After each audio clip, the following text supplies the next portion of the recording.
Hey guys, Corell Cooper here with OnTheBlack.com, here to give you my Mets-Marlins series recap. So the Mets lose a disappointing series, 2-3, dropping their record to 9-12 on the season. And I have 3 takeaways from this series. The first, and I brought this up in my last series recap, is the fact that the Mets aren't closing out series strong. They lost today. They lost Game 3 of this series, the deciding game, and they've now lost 7 Game 3s this year. They are 0-7 in Game 3 of series this season. So the Mets are not closing out series strong. Again, I'm not sure what more to make of that stat besides the fact that the Mets aren't closing out their series strong, but it's worth mentioning that they are now 0-7 in Game 3s. Another takeaway from this series is David Wright. I think, and it's tough for Manuel to do right now, but I think David Wright needs a day off. He looks lost at the plate. He's behind on pitches, and if he's not hitting into double plays, he's striking out. And so maybe the best thing right now to do is to give Wright a day off where he could just sit in the dugout and watch the game and sort of analyze it from there. I know tomorrow's an off day and then they go to Philly, and it's kind of tough to get Wright a day off right now with Delgado hurt and Castillo hurt. So Tatis is playing first base right now, and I would think if you give Wright a day off, then Tatis would be the player who would play third. But I think that might be the best thing for Wright right now, is to get a day off, because he's not looking good at the plate right now.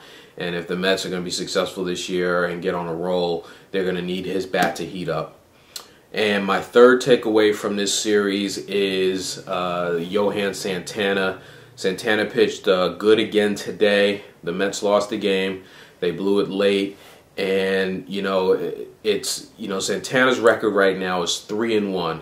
He could easily be 5-0. He's, Murphy catching that fly ball and J.J. Putz having a good 8th inning today away from being 5-0. And I bring that up because with the other Mets starters struggling, it's important that the Mets play, near to perfect baseball when Santana pitches so they can get those wins.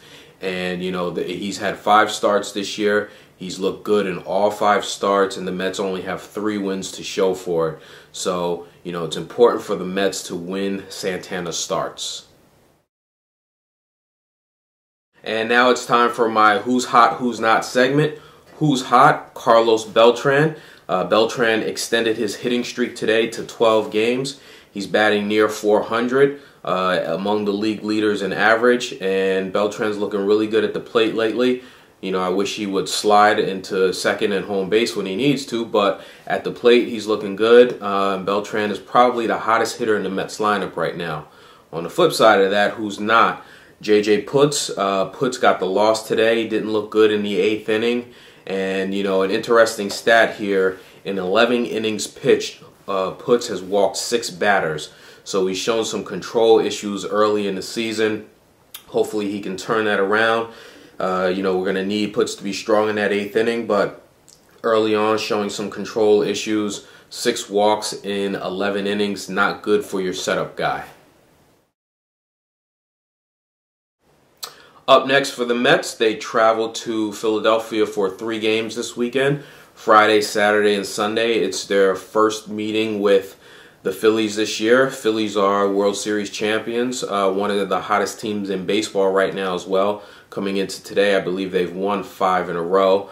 So it'll be an interesting series down in Philadelphia. So we'll see. Hopefully the Mets can go down there. 2 out of 3 would be great at this point. But let's definitely not try to get swept. But I'm looking for the Mets, hopefully, if they can win 2 out of 3. And that's it for this post, guys.